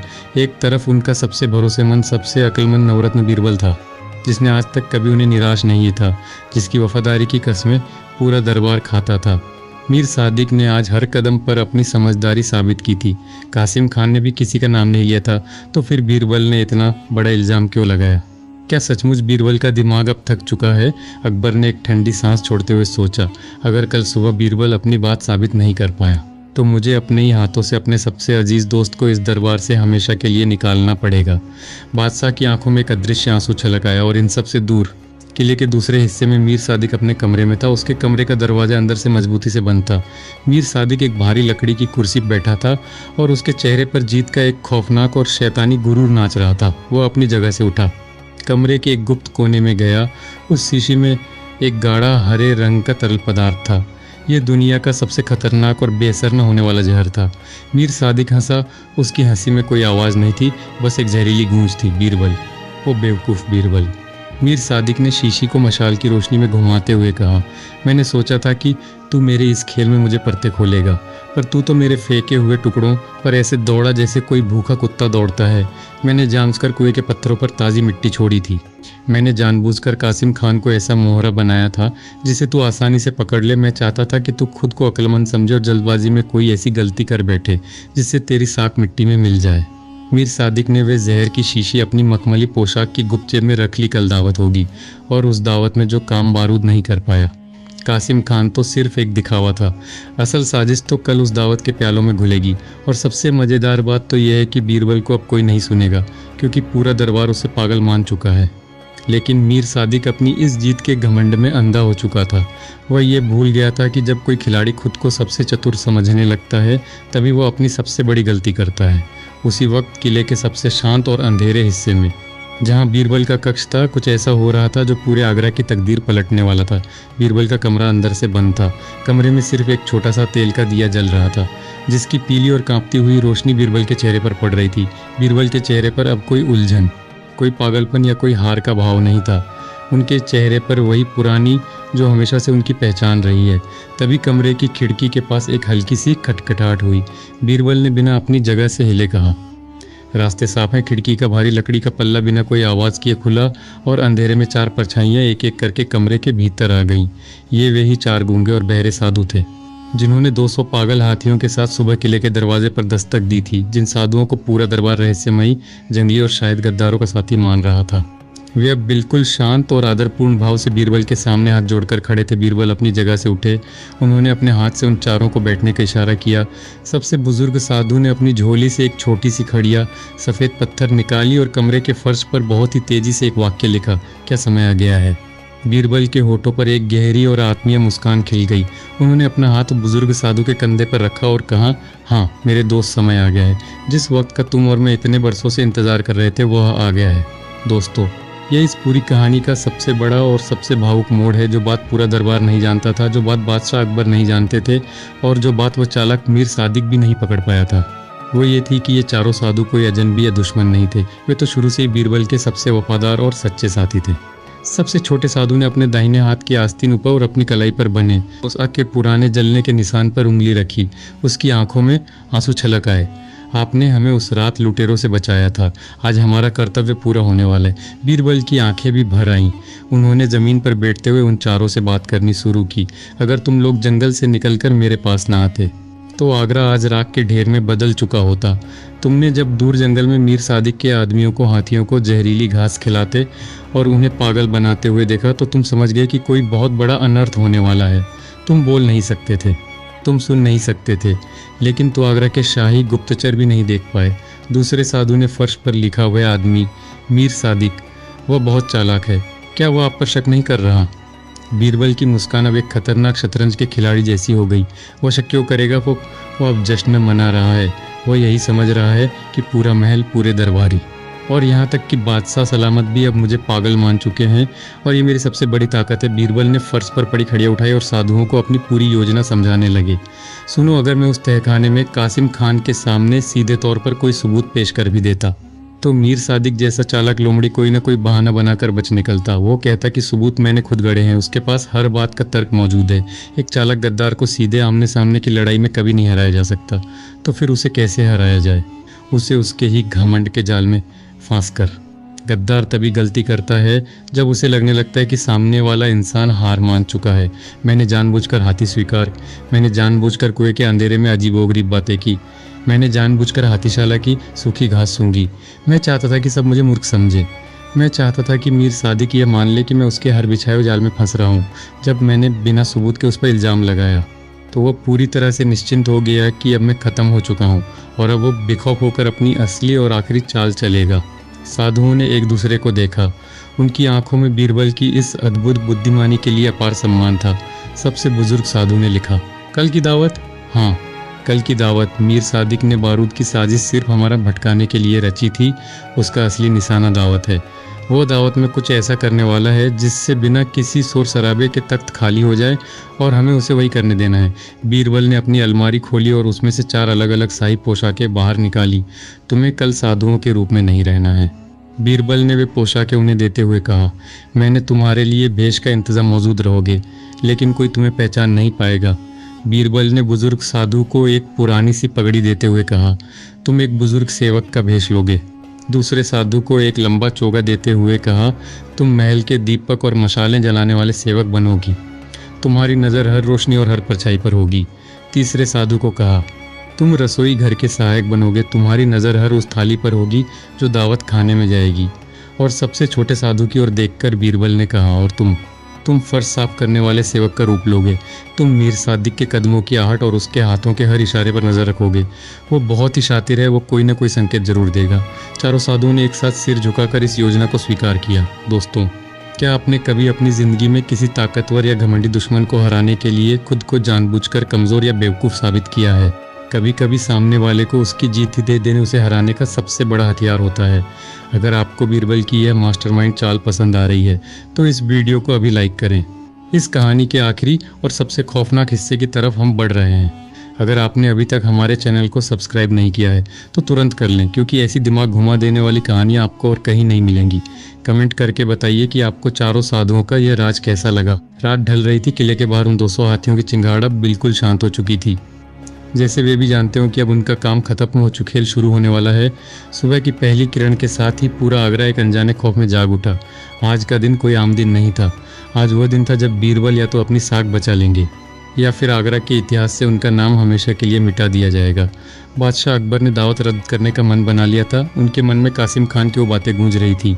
लेकिन जब सुबह दरबार लगा तो बीरबल ने सबसे पहला आग्रह यही किया, दावत होगी जहाँ, और बिल्कुल उसी समय उसी शान शौकत के साथ होगी जैसी तय की गई थी। अकबर ने अपने सिंहासन से गुस्से से खड़े होकर कहा, क्या तुम पूरी तरह से पागल हो गए हो बीरबल? हमें पता है कि साजिश दावत के इर्द गिर्द घूम रही है। कासिम खान के तहखाने से नकली निमंत्रण पत्र बरामद किए हैं। अगर दुश्मन दावत में घुस आया तो बहुत बड़ा कत्लेआम हो जाएगा। बीरबल ने बहुत ही शांत स्वर में जवाब दिया, शिकार को पकड़ने के लिए खुला मैदान चाहिए जहाँ पना। अगर दावत रद्द कर देगी तो गद्दार अपने बिल नहीं पकड़ ही पाएंगे। अगर दावत होगी तो उसे अपने बिल से बाहर आना ही पड़ेगा, मुल्ला दो प्याजा ने मुंह बनाते हुए कहा। और अगर उस गद्दार ने दावत में कोई अनहोनी कर दी, मैं लूँगा, बीरबल ने सीधे मीर सादिक की आंखों में देखते हुए कहा। मीर सादिक ने अपनी आंखें नहीं चुराईं। उसने बहुत ही अदब से कहा, जहाँ पना, अगर बीरबल साहब को अपनी अक्ल पर इतना ही भरोसा है, मैं खुद अपनी निगरानी में किले की सुरक्षा चौगुनी कर दूंगा। एक परिंदा भी पर नहीं मार सकेगा। अकबर ने गहरी सांस ली। उनके पास अब बीरबल पर आखिरी बार भरोसा करने के अलावा कोई विकल्प नहीं था। उन्होंने भारी मन से दावत की अनुमति दे दी। जैसे ही सूरज ढलने लगा, शाही महल को दुल्हनों की तरह सजाया गया। स्वर्ण दीप जलाए गए। पूरे महलों में गुलाब जल और खसखस की महक फैल गई। बड़े बड़े थालों में 56 भोग सजाए जा रहे थे। बड़े बड़े दिखने में कुछ बिल्कुल सामान्य और बेहद खूबसूरत लग रहा था, लेकिन इस खूबसूरती के पीछे मौत का एक खामोश जाल बिछा हुआ था। महल के चप्पे चप्पे पर सैनिक तैनात थे, पर बीरबल के गुप्त आदेश से कुछ विशेष सैनिक ऐसे स्थानों पर छिपे हुए थे जहाँ किसी की नज़र नहीं जा सकती थी, पर्दों के पीछे, छज्जों के ऊपर और रसोई के गुप्त रास्तों में। और सबसे महत्वपूर्ण बात, वे चारों गूंगे साधु अपने वेश बदलकर महल में अपनी अपनी जगह पर तैनात हो चुके थे। बुजुर्ग साधु बर्तनों के पास खड़ा था, दूसरा साधु छज्जे पर दिए जला रहा, तीसरा रसोई के दरवाजे पर था और सबसे छोटा साधु हाथ में झाड़ू लिए फर्श साफ करने का नाटक कर रहा था। किसी ने भी, यहाँ तक कि मीर सादिक की तेज नज़रों ने भी उन साधुओं को नहीं पहचाना। दावत शुरू हुई। बादशाह अकबर अपने राजसी सिंहासन पर विराजमान हुए। उनके चेहरे पर एक कठोर तनाव था। उनकी उंगलियां लगातार अपनी तलवार की मूठ को सहला रही थीं। उनके दाईं और मुल्ला दो प्याजा बैठे थे, जो हर खाने के निवाले को 10 बार सूंघ कर खा रहे थे। बाईं और टोडरमल और मान सिंह थे, जिनकी नज़रें दरवाजे पर गड़ी थी।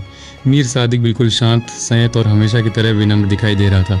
वो मेहमानों का स्वागत कर रहा था। सुरक्षा की जांच कर रहा था और सब पर नज़र रखे हुए था, लेकिन मीर सादिक के भीतर एक अजीब सी बेचैनी पल रही थी। उसे लग रहा था कि सब कुछ उसकी योजना के अनुसार बिल्कुल ठीक चल रहा है, लेकिन फिर भी एक सवाल उसके दिमाग में बार बार हथौड़े मार रहा था। मीर सादिक ने अनखियों से बीरबल को देखते हुए सोचा, वह तो आज अपना पधारने वाला है, उसकी आंखों में खौफ होना चाहिए, पर वह तो मुस्कुरा रहा है क्यों? यह संकेत था कि मुख्य भोजन परोसा जाने वाला है। महल के पश्चिमी हिस्से की ओर से, जहां हाथीशाला थी, अचानक एक हल्की सी भगदड़ की आवाज़ आई। कुछ दरबारी चौंके। दावत में कुछ पल के लिए सन्नाटा छा गया। ये कैसी आवाज़ है? मुल्ला दो प्याजा घबराकर अपनी सीट से उठ गए। मान सिंह ने अपनी तलवार आधी बाहर निकाल ली। मीर सादिक ने अपनी जगह पर खड़े होकर बहुत ही स्वाभाविक बनने की कोशिश की।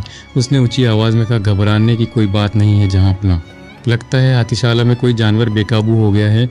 मेरे पहरेदार जाकर उसे संभाल लेंगे, आप दावत का आनंद लें। यह बोलते हुए मीर सादिक की उंगलियां कुर्सी की बांह पर कस गईं।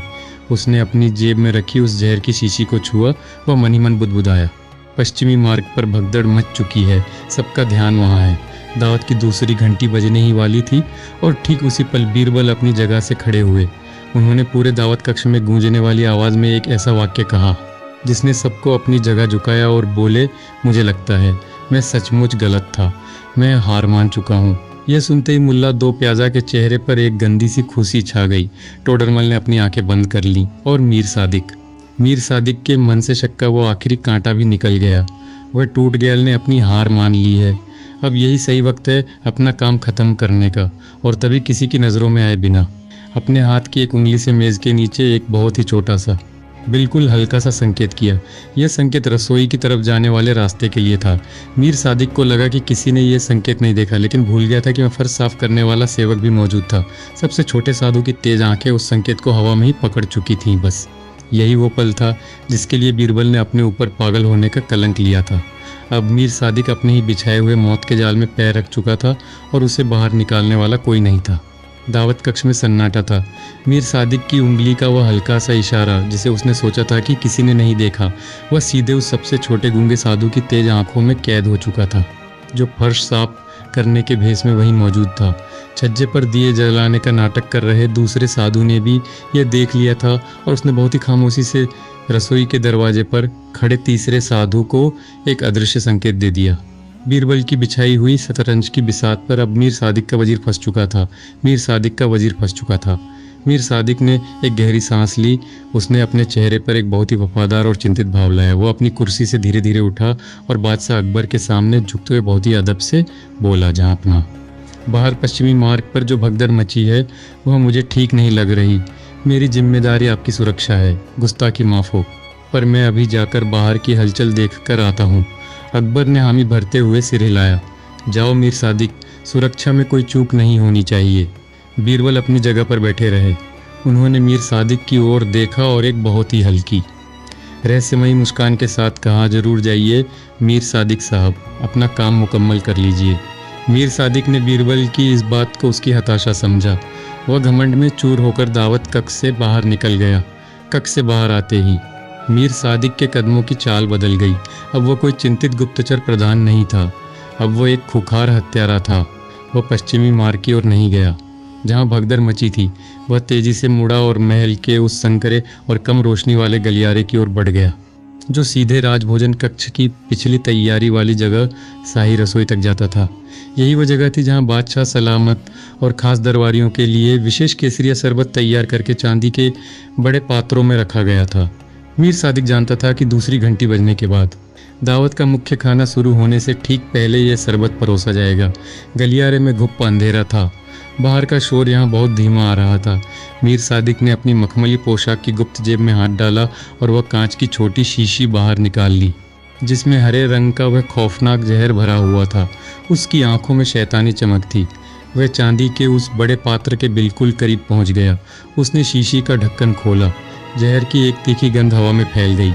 वह बस उस जहर को शरबत में मिलाने ही वाला था कि अचानक गलियारे के उस खौफनाक अंधेरे को चीरती हुई एक आवाज़ गूंजी, बस यहीं तक।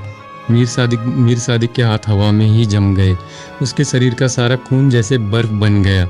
शीशी उसके हाथ से छूटते छूटते बची। उसने झटके से पलटकर पीछे देखा। वहाँ कोई और नहीं, बीरबल खड़े थे और बीरबल अकेले नहीं थे। पूरे गलियारे में दर्जनों मशालें एक साथ जल उठीं। उस चकाचौंध में मीर सादिक की आंखें चुंधिया गईं। उसने देखा कि सामने खुद सेनापति मान सिंह अपनी नंगी तलवार लिए खड़े थे। उनके पीछे शाही सुरक्षा के सबसे खुखार सैनिक थे और उनके ठीक बगल में वे चारों गूंगे साधु अपने असली रूप में खड़े थे। उनके चेहरों से नकाब और भेष उतर चुका था। मीर सादिक का घमंड, उसकी चालाकी और उसकी सारी योजना एक ही पल में ताश के पत्तों की तरह ढह गई। उसका चेहरा पीला पड़ गया। तो ये सब मीर सादिक के कांपते होठों से बस इतना ही निकला। बीरबल धीमे कदमों से आगे बढ़े। उनकी आंखों में कोई गुस्सा नहीं था, बस एक विजेता की खामोशी थी। हाँ मीर सादिक, बीरबल ने उस पर अपनी नज़रें गाड़ते हुए कहा, जिन साधुओं को तुमने बेजान और जंगली मोहरे समझा, वही मेरी आंखें और कान बनकर तुम्हारी हर चाल मुझे बताते रहे।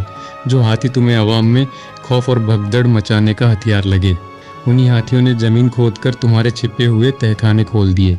और जो आदमी तुम्हें पूरे महल में सबसे ज़्यादा पागल और बेवकूफ़ दिखा, वही शुरू से तुम्हें पढ़ता रहा। मान सिंह ने आगे बढ़कर एक ही झटके में मीर सादिक की कलाई से वह जहर की शीशी छीन ली और उसे ज़ोर से धक्का देकर दीवार से सटा दिया। हरामखोर, तू बादशाह सलामत के प्याले में जहर मिलाने जा रहा था। मान सिंह गरजे। मीर सादिक कुछ क्षण तक बिल्कुल चुप रहा। उसकी सांसें तेज चल रही थीं। फिर वो अचानक हंसा, धीमे मगर बहुत ही कड़वे और जहरीले स्वर में। अच्छा खेला बीरबल, बहुत अच्छा खेला, मीर सादिक ने दीवार से टिके हुए कहा।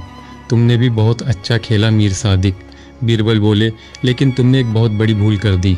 कौन सी भूल? मीर सादिक ने फुफकारते हुए पूछा। तुमने यह सोच लिया कि अक्लमंद होने का मतलब सामने वाले को हमेशा मूर्ख समझना होता है। तुम्हारा अहंकार तुम्हारी बुद्धि से बड़ा हो गया था। मीर सादिक अपनी जगह से थोड़ा आगे आया और उसने गुस्से से चीखते हुए कहा, और तुमने क्या किया बीरबल? तुमने भी तो धोखा दिया। पूरा महल, यहाँ तक कि बादशाह भी तुम्हें पागल समझता रहा। तुम अपनी बेइज्जती करवाते रहे, बीरबल ने बिल्कुल शांत स्वर में लेकिन ऐसी आवाज़ में उत्तर दिया जो मीर सादिक की रूह तक काम जाए। यही तो मेरी सबसे बड़ी चाल थी मीर सादिक।